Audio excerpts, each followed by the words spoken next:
Thank you very much, Mr. President, Excellencies, ladies and gentlemen. Thank you very much for your invitation. I think it's a pleasure to get in touch with you and to meet so many high-ranking excellencies, presidents of important countries in this region, and I am very honored to be here. And thanks, of course, to the Academy of Cultural Diplomacy that you organized this first conference here. And when I heard about the results yesterday, I think it was a good idea to come to Skopje to discuss those issues. And I think we should follow in the next years in a similar way to bring people together. Many important issues were discussed at the Skopje Cultural Diplomacy Forum yesterday. The meetings dealt with multilateralism, the impact of culture for a better understanding between countries, the future of Europe, and role that the Western Balkans should play. And first of all, I can tell you the position of Germany, and this is the position of the current government and the former government. We have now a government with Social Democrats, Greens, and Liberals. We had before the government of Angela Merkel with Social Democrats and Christian Democrats, but all parties say our goal is to include the Western Balkan countries into the European family. There's no debate between the parties. Everybody supports the process, and we want that these countries will be members of the European Union, and with it too, of course, North Macedonia. But if you think about the last 20 years, there is a lot of problems which are not normal in accession processes. We had, first of all, 6 member states in the European Union, then 9, then 12, then 15. And after 89, 90, after the reunification of Europe, we had new member states from Middle and Eastern Europe in a perspective of 10, 12 years. So it was decided in 1990, 91 to open the European Union for Poland, for Hungary, for Czech Republic, for Slovakia, and around 2004 they became members. This was nearly 10, 12 years. Now we are discussing about the Balkans since 20 years, more than 20 years. And if you see the different countries, the process of integration is very different. While Serbia has opened the accession talks since a couple of years, for example, Albania has started the negotiations last year. North Macedonia has been a candidate for European Union's membership since 2005. 2 years we have the 20th anniversary of being candidate.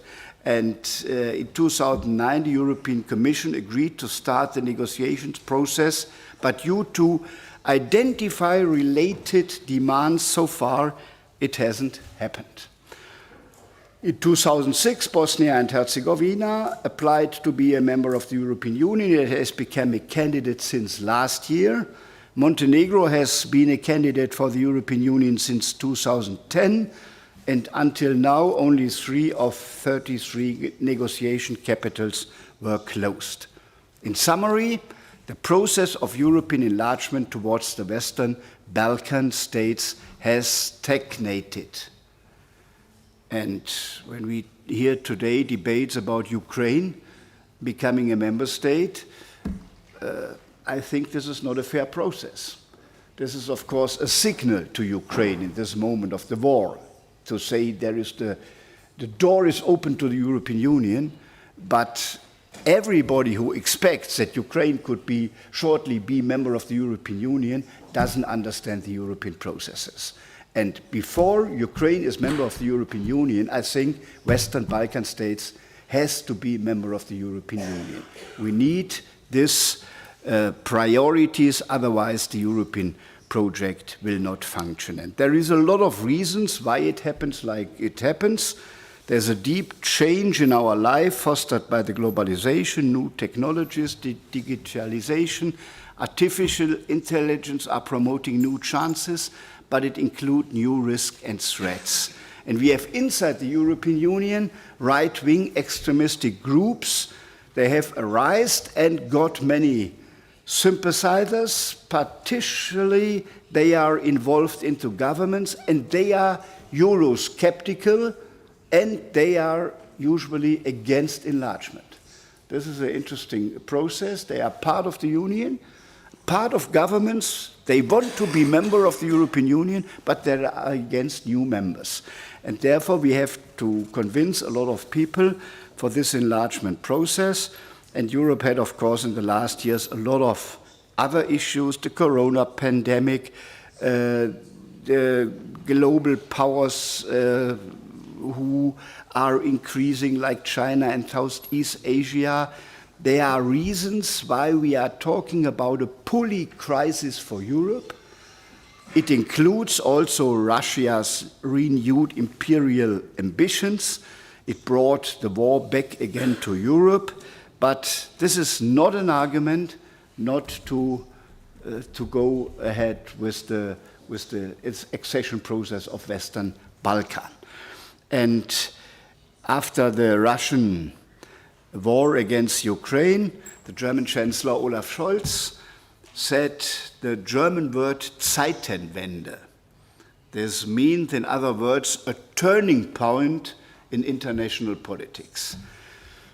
I think this is a very German perspective to say Zeitenwende and turning point in international politics, because this region has a lot of turning points in the last 30 years.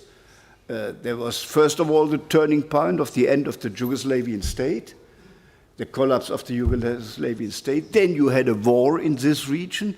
And when people say the war is back in Europe, in Ukraine, no, the war was back in the 19th on the Balkans. This was a war inside Europe, and therefore we have to think this word Zeitenwende, this turning point, not only from the German perspective, but as well from the Balkan perspective. And you know, Francis Fukuyama, this American writer, wrote after 1990, this is the end of history. Now the Soviet Union had collapsed and all the problems for the future are solved. This was not true. We see we have more problems than before, and we have to find new solutions. And my message today is we have to solve political problems, but we have to think how we can overcome the historical and the identity discussions we have in this country and in the neighbor countries.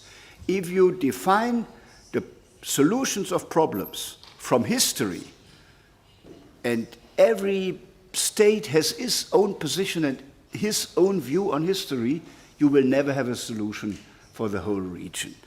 And therefore, in 2014, then Chancellor Angela Merkel has established this Berlin process. The goal was to foster regular meetings for the Western Balkan states to find out solutions together. And in 2020, the Western Balkans signed an agreement to establish a common regional market. So this is the European idea starting in this region, because all the other things doesn't function, and it includes the free circulation of goods, services, capital, and individuals. I want to emphasize the Regional Youth Office established in 2016. It promotes cooperation between civil stakeholders among the young generation. And however, there are weaknesses of the Berlin process. On the one hand, many projects are implemented sufficiently, and on the other hand, the regional cooperation of the Western Balkans is not in line with the European integration process. Europe answered not so fast as it was possible to support this process, and we have to bring this together. And I think North Macedonia has established an alternative in 2019, the Open Balkan. It's comparable with the Schengen area, and I know the behavior of some members of the European Union is not constructive in that process, but I say we have to go on this way to to create cooperation across borders. I'm aware, too, the impact of history on the Balkans is enormous. The countries are facing the past of the Ottoman Empire and the former Yugoslavia. There are unsolved border conflicts, including ethnic and religious tensions, and there is the pain of wars and losses in the past. And for now, we shouldn't talk about the past. I talked about an amount of conflicts we have to deal with in the European Union, and the Western Balkans have the same issues too. And if we see the figures in the world, Germany had around 70 million inhabitants in the 1950s. Today it has 80 million inhabitants. Europe's population has 450 million over decades. And the world's population in that time increased from 2 billion to 8 billion. So the influence of Europe is getting weaker year by year if we don't cooperate together. 2 billion, 450 million Europeans, 8 billion today, and in the future even more. So we need European answers to find good solutions. And I want to tell you some experience. I come from Aachen, in the west of Germany, closer to Paris than to Berlin, even in the feeling of the people, and it was the city of Charlemagne. And Charlemagne is such an example. It was the emperor, and he had an empire including Germany, France, Benelux, and Italy. So the old European Union. And the French people say, this is our emperor, Charlemagne. The Germans say, no, it's a German, it's Karl der Große. But it's the same person. And sometimes you have the different things here. I learned about some leader here in Macedonia, where the Bulgarians say he is a Bulgarian, and the Macedonians said Samuel or something like this.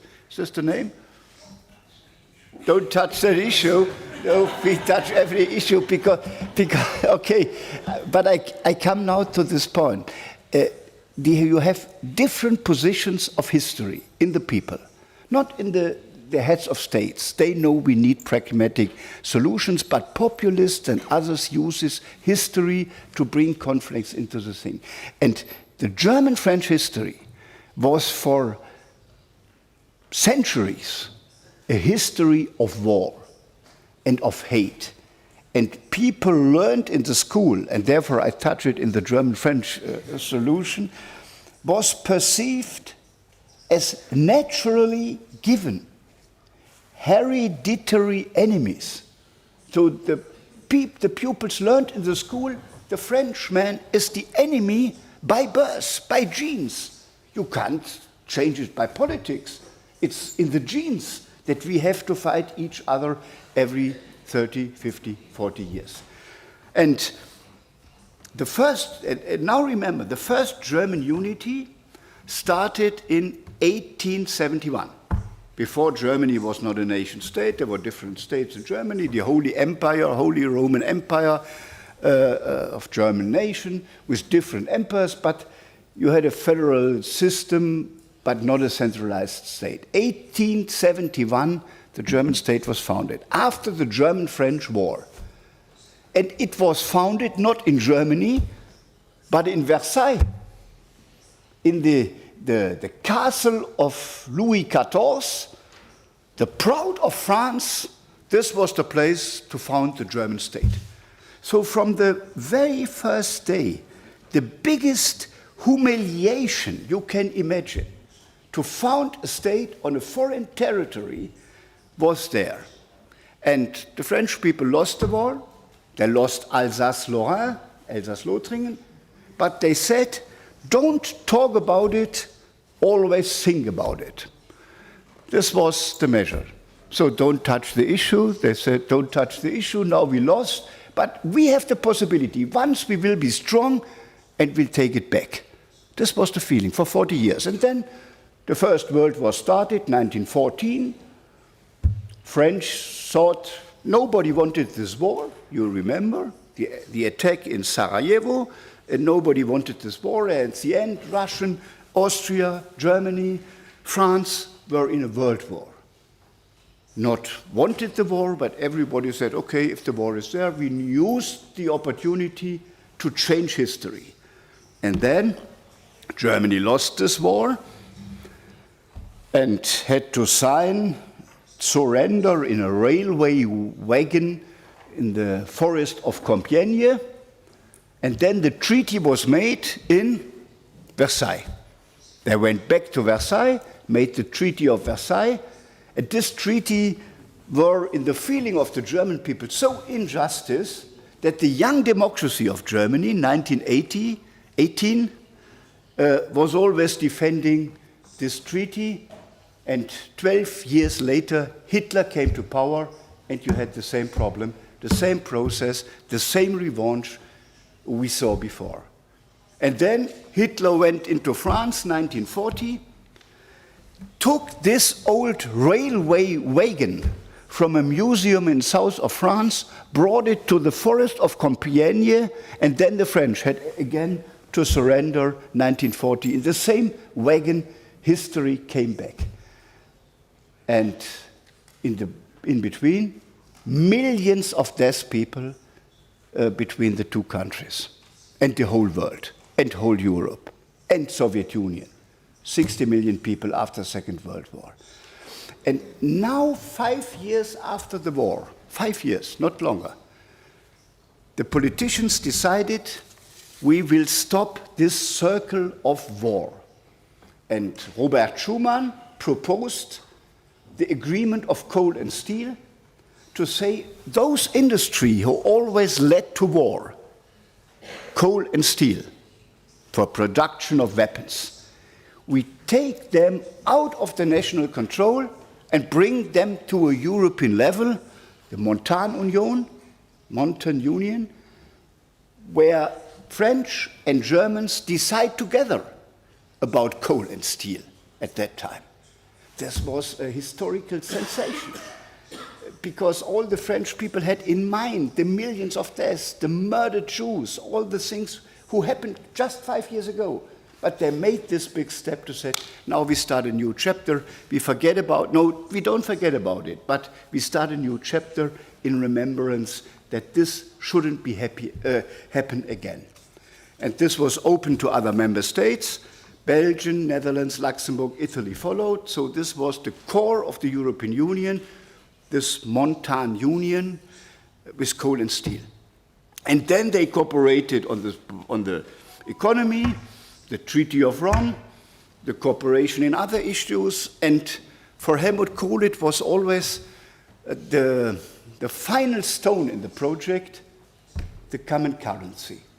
If you have a common currency, you can't go into war against each other, because to go into war you need money, and this was in the nation states' competence, and the idea of the European common currency was not an economical question. It's today an economical question to be strong against the dollar and other currencies in the world.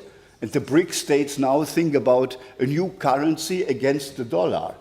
But this is one aspect of the common currency. But the main aspect was to have a common currency so that war in Europe between member states of this currency is not possible any longer. So this is the story. And I think we can learn from this process that if you discuss about historical issues, don't touch it, Mr. Stoyanov told me, yes, but they are there. But you have to bring to the people the broader view. We all are winners if we overcome this historical question. And we discussed with the former president just 1 hour ago about the question, if we have globalization, do we need nation states? And my position was learning all of this. For the big challenges in the world, the nation state alone is too small. Every nation state is too small. To fight climate change, you can't fight it in 150 states because you need common solutions. In COVID, we learned we have to fight it across borders. It's not possible for one state to solve alone the COVID problem. But we need cooperation across borders. This means for Western Balkan, you must be part of the European Union to be strong in a globalized world, but you need something like national identity because the people feel where they live. They have a regional feeling. They have a tradition and history in their field. But this feeling must be not stronger than the capacity of solution.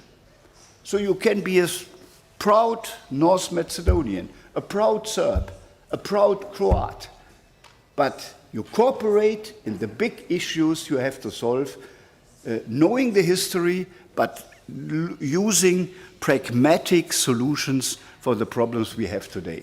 And if this is the European perspective, I think we can find even a solution for the accession process.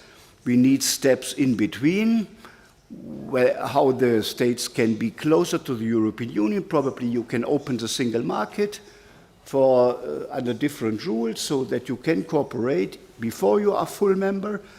And at the end, you need the perspective of a full membership of European Union.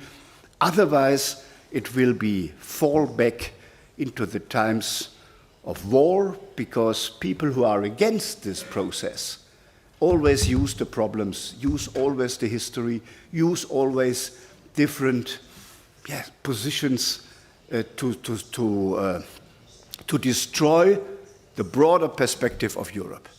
And our problem today is we have this process inside the European Union in different governments.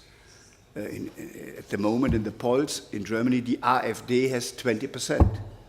They will go to the European elections with the perspective Germany should go out of the European Union. They destroy the whole project. And you have to fight them, you have to argue why this European project was a project of wealth, of peace, of the rule of law, and therefore we have to fight inside the Union and we have to fight outside the Union, and therefore I am in favor of the membership of the Western Balkan, of solutions on a pragmatical basis, and to overcome in a common way those historical different positions and hate we saw in the past.